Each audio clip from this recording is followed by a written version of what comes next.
Side effect angiogram boleh katakan kepada satu, pertama ialah tempat di mana kita lakukan suntikan. Tempat suntikan, contohnya kalau kita bergelangan tangan, tempat itulah. Kalau di pangkal paha lah, belah kanan atau belah kiri, tempat tu boleh berlaku side effect. Contohnya, you cocok tempat tu, sakit lah. Kalau tak bagi buat bius. Teman sekarang tak ada takut. Saya biasa bergurau dengan lawak dengan sakit saya. Kalau you nak sakit boleh. Dia kata, doktor, angiogram ni sakit dah. Soalan pertama dia tanya pada saya. Dia kata, insyaAllah boleh sakit. Boleh juga tak sakit. Kalau you nak sakit, saya bagi cara sakit. Yang you tak mau sakit, saya buat cara tak sakit. Kita akan buat tu. Jadi tempat tu boleh kadang-kadang boleh jadi bengkak, kesakitan. Kadang-kadang satu memang sakit lah yang suntik tu. Tapi waktu kita bagi ubat tahan sakit setempat. Kita panggil local anesthesia. Itu kita bagi ubat tahan sakit. Yang itu volume kecil. Jadi bila kita buat prosedur itu, mungkin masa semula suntikkan bagi ubat tahan sakit yang sakit. Lepas tu tak sakit dah. Itu yang pertama. Yang kedua, kadang-kadang boleh berlaku pendarahan lah, sebab bila kita suntik itu, kita kena menembusi kulit, lemak di bawah kulit, dan menembusi salur darah yang akan bersambung dengan jantung kita. Jadi kadang-kadang, oleh kerana kita temui kadang-kadang boleh berlaku pendarahan. Kita panggil hematoma lah. Dan kalau kita tak jaga, memang kadang-kadang boleh berlaku pendarahan yang sangat banyak. Dan sampai ada sakit yang terpaksa buat pembedahan. Ada pesakit kadang-kadang terpaksa tambah darah. Itu maksudnya memang betul-betul serius. Sebab itu kita memang kena really be certified. Mana kita kena betul-betul pasti di mana kita nak cucuk. Itu local problem. Dan kadang-kadang kalau kita tak jaga, terutamanya di pangkal paha, kadang-kadang boleh mengakibatkan jangkitan kuman, infection tempat tu. Kadang-kadang kalau pesakit yang tak jaga, kadang-kadang saya pernah tengok yang berlaku jangkitan kuman, kita terpaksa buat minor surgery, cuci tempat tu. Itu komplikasi yang bertambah banyak. Itu yang ke tempat-tempat. Tempat kedua yang kita kena tahu, sebab kita buat prosedur ni kadang-kadang kita menggunakan bahan pewarna. Kita panggil kontras media. Bahan pewarna ni sebab salur darah jantung ni, dia salur darah dalam tisu ataupun ayak. Ayak ni kalau you gunakan x-ray, you tak nampak. You akan nampak just blank saja. Macam kalau kita buat x-ray, yang kita nampak di dada tu, kalau benda tu berketul, batu jantung tu kita nampak. Kita nampak tulang. Lain tak nampak. Jadi untuk salur darah jantung tu, kita kena masukkan bahan pewarna yang kita panggil nama berbeza. Kita panggil kontras media, bahan pewarna untuk mewarnakan salur darah. Dan bila kita buat x-ray, kita akan nampak. Bahan pewarna tu namanya berbeza. Banyak brand, tapi kita akan pilih yang sesuai dengan anda. Kalau anda ada masalah, sebab bahan pewarna kalau kita gunakan cara yang tak betul, contohnya gunakan dos yang tinggi, kita gunakan dalam keadaan you tak tahu benda tu. Sebab kadang-kadang bahan pewarna kadang-kadang setengah sakit boleh dapat alergik. Jadi kita kena tanya. Seperti kalau saya tanya, nak buat angiogram, you ada alergik dah? Kalau Chinese panggil mingkan. Ada tak alergik? Sebab kalau alergik, kita kena buat sesuatu supaya tak berlaku alergik. Kita tengok, satu boleh menyebabkan itu alergik, kadang-kadang boleh jadi teruk lagi. Dan kadang-kadang bahan pewarna kalau diguna dalam dos yang tinggi, mungkin boleh mengakibatkan kerosakan buah pinggang.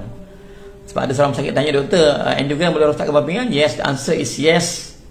Kalau you tak jaga, maksudnya you gunakan mungkin dos yang tinggi, ataupun you tak cek masalah buah pinggang, you tak pernah cerita, doktor pun tak tengok, terlepas pandang, gunakan dos yang lebih sikit, ya, buah pinggang anda boleh rosak.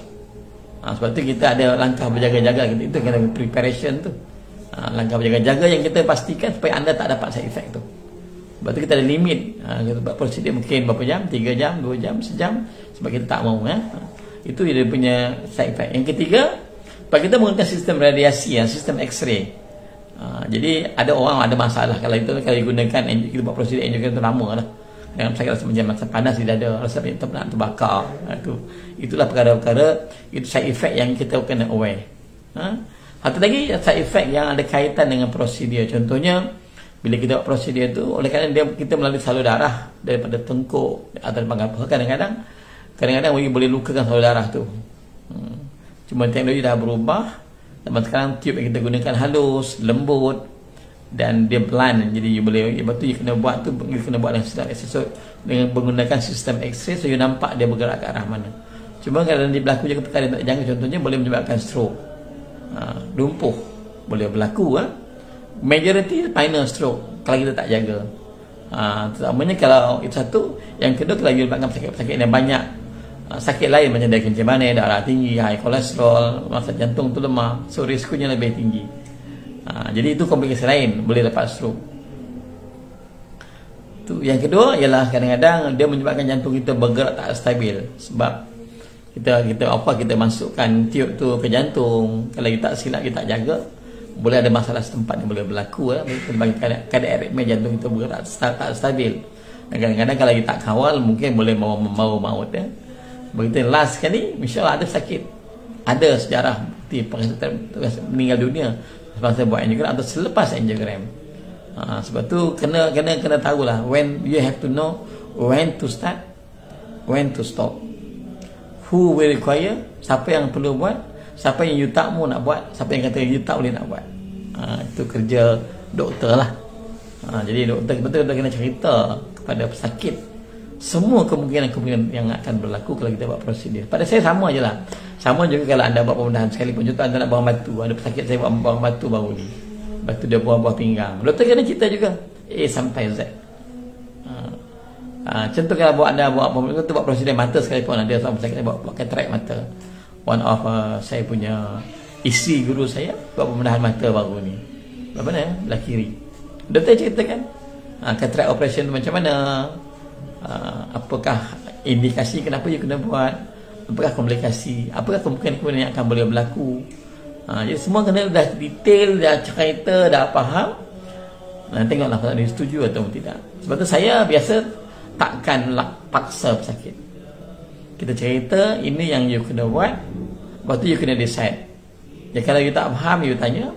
Ataupun kalau tak, you nak bincang dengan family, nak bincang dengan you punya wife, you punya anak, please. Sebab tiada istilah paksaan.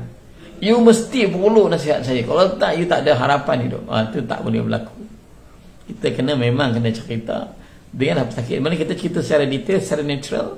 Lepas tu pesakit dan keluarga buat keputusan. Sebab end of the day, mereka nak kena sign, mereka kena tanda tangan. Lepas tu kalau berlaku sebarang masalah pun, mereka lah kena tanggung. Kita kena, kalau you detailkan semua benda tu, biar tak jadi masalah. Jadi isu kadang-kadang kita terlepas pandang. Kita tak detailkan apa yang kita nak buat. Kita tak detailkan apakah komplikasi yang bakal berlaku. Sebab tu macam pembedahan besar contohnya. Macam sekiranya anda ada masalah jantung dan anda perlu buat pembedahan, bypass surgery, pentasan jantung, CABG. Itu memang detail. Pakar bedah jantung akan bersembang dengan anda, pakar bius akan bersembang, dietitian akan bersembang, fisioterapi akan bersembang dengan anda sebelum kita bersetuju untuk buat prosedur tersebut. Itu perkara-perkara yang kita kena buat, yang mesti doktor wajib laksanakan sebelum memulakan prosedur. Jadi tujuannya supaya kita tak mau berlaku komplikasi. Satu, itu yang pertama sekali. Kita tak mau tengok sakit anda sihat datang tiba-tiba balik bungkus. Ada dulu saya tengok, terutama masa awal, terutama kalau kes-kes yang memang serius, you dapat major heart attack, maksudnya prosedurnya life and death. Kalau you tak buat, InsyaAllah tak selamat. Dan kalau buat pun masih kemungkinan tak selamat juga. Dia 50-50 lah bahasa mudah. Proses macam major heart attack, kita dah bagi ubat, kita gagal, dan kita tahu kita kena buat prosedur angiogram. Itu prosedur memang pada kita memang bagus, sebab memang in term of successful rate very high. Yang kedua, kita tahu itu cara yang paling besar untuk membuka saudara yang sumbat. Tapi the risk is still there. Lepas tu kena setuju. Sebab anything could happen semasa you buat prosedur tu. Macam kita bawa kereta lah, kadang-kadang kita buat kereta elok dah, orang belah-belah kita di tepi, langgar depan belakang. Kadang-kadang orang break, kita tak ada nak break. Jadi banyak kemungkinan. Begitu juga. Jadi setiap benda yang kita buat tu mesti ada risiko, kita kena aware. Jadi kena tahu bila you nak buat, bila you tak mau buat. Tapi sakit saya, doktor, saya nak buat. Mak saya sakit dada baru ni, sakit saya umur 84 tahun. Sakit dada sepanjang masa, tiap hari sakit. Anak jumpa saya, doktor, boleh tak buat? Dia dah baca kata dah saya buat angiogram. Saya kata saya tak nak buat. So your mom is 84 years old. Umur 84 tahun. Lepas tu dia pun nampaknya, ya Allah kesiannya, dia banyak duduk rehat pun, dia tak bergerak mana pun. Dia, bukan saya tak mau nak buat. For me, doing is one thing, tapi not doing, keputusan tak mau buat, itu yang berat untuk kita. Jadi ada masa kita terpaksa cakap kita tak mau nak buat. Zalim sikit lah bunyi. Saya ada kisah sampai orang panggil apa, stupid doktor, doktor yang bodoh.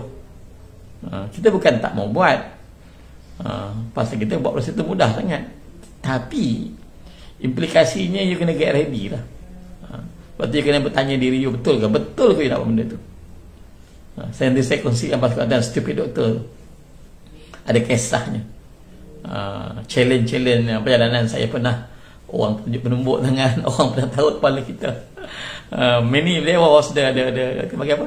Kita punya sejarah lama lah. Mungkin tuan kita akan kongsi lah cabaran sebagai doktor jantung ni.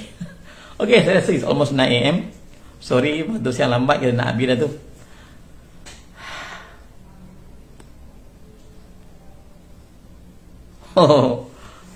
Cik Syamsul Kamar tanya saya, alhamdulillah saya buat angiogram 4 kali dah masuk stand 4. Tahniah Cik Syamsul lah. Sakit ke prosedur angiogram yang anda lalui itu? Boleh kongsi lagi ni, kita akan panggil dia all. Kongsi kita wave lah, kita panggil dia all, kita akan kongsi. Cikgu Melati boleh kongsi juga tentang angiogram. Nanti kita akan buat satu sesi dia. Okey, untuk Sabtu ni, kita nak buat announcement. Sabtu ni saya akan berkongsi tentang apakah langkah-langkah saya buat event Sabtu ni 12.30 dengan 1 jam. Kita nak kongsi kepada anda bagi pesakit yang pernah mendapat sakit serangan jantung, dapat heart attack atau you dah bosan dan kadang-kadang you struggle, ditanya apa nak buat doktor, boleh tak saya buat ni, boleh tak saya angkat berat, boleh tak saya berhenti ubat, makanan apa saya nak pilih. Bagi suami isteri kan ada kalut, bila boleh bersama dengan suami isteri, itu soalan-soalan yang sensitif yang orang jarang cerita. Kalau this Saturday saya akan kongsi bab tu. So kalau you all nak PM, DM, letakkan nombor telefon, kita akan invite you masuk dalam grup. Kita akan buat Facebook group untuk perkara tu. Sebab itu untuk macam saya nak buat coaching lah. Saya nak kongsi kepada anda pengalaman berpuluh-puluh tahun merawat sakit jantung ni. Untuk serangan jantung, apa kita nak buat lepas tu?